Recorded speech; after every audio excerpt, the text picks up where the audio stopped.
we make the mistake ya kusikiliza wa jamaa, inchi itaharibika zaidi. Kwa hivyo tujiandae 2024. Sasa ni wakati wa Christmas. And I think we want to wish all of us well. Mungu atufikishe mwaka, tuanze hiyo, as baba alisema jana, we reserve the right to public consultation. Lakini, so that you know, IEBC tumesema makamishina watakuwa 9. Out of that 9, majina 9 ambao Ruto atapelekewa, achogue 6, ni lazima wakubaliane na baba. Hiyo majina 6. Ikiwa ni chairman, hatutaki Chebukati mwingine ambaye kazi yake ni kuiba kura.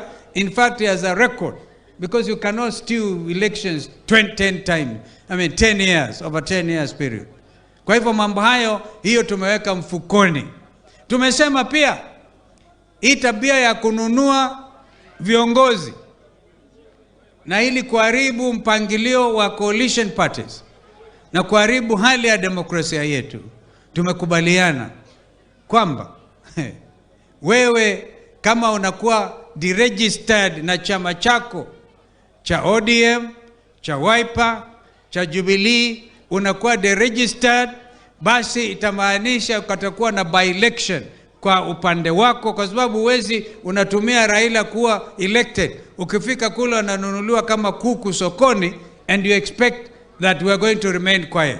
Wangapi wanakubaliana kwamba hiyo sheria hiyo itabadilishwa?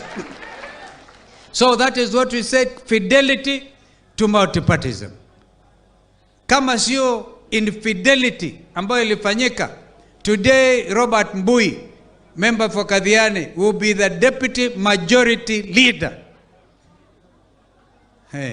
Opiyo Wandayi will be the majority leader, because tulikuwa na wabunge wengi, lakini hawa wakanunuliwa wengine na wakaanza kuharibu sifa. Hata wao kwa Kenya Kwanza wanakubaliana na sisi, because wameanza wengine kuwasaliti, ili sasa tuwe na mtindo wa discipline, political democratic practice.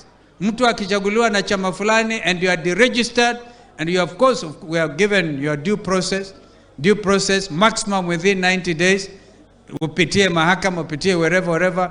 The moment you are deregistered, you are not deemed. Katiba inasema you are deemed to have resigned. Now when you are deregistered, umeenda nyumbani.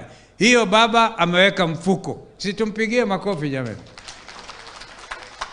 Na tukasema audit itafanyika ya 2022 election. Hiyo ina maana zaidi, ndio wananchi wapate afuani, wajue kama kura yao makes any sense. Ni lazima tufanye hiyo audit ya mambo yote haya, na kura ikitangazwa kwa polling station inakuwa final, na inatangazwa inakuwa release, inaenda kwa mitandao, sio ya IEBC peke yake, mitandao ya wanahabari, mitandao ya kila candidate, na ikifika vile vile kwa constituency kama hii ya Mwala ambao tunaona vile wizi unazidi kuendelea, bwana Kilei, alright, inatangaziwa hapa, inakuwa declared hapa, na ile ya Raila na Ruto wakati inakuwa declared here. Sio Chebukati akifika Bomas of Kenya anasema nataka nangojea returning officers from the 290 constituencies. Bishop, tumejaribu. We have done our best to put discipline in our democratic practice in this country. Ile tumekosana kabisa, na tunasema basi, ikiwa this is what is meant by bottom up, basi Mukamba anasema Kiimbu na Musu. Kiimbu na Musu. Kwa sababu sasa hiyo mafuta nguruwe anajikaanga na mafuta yake.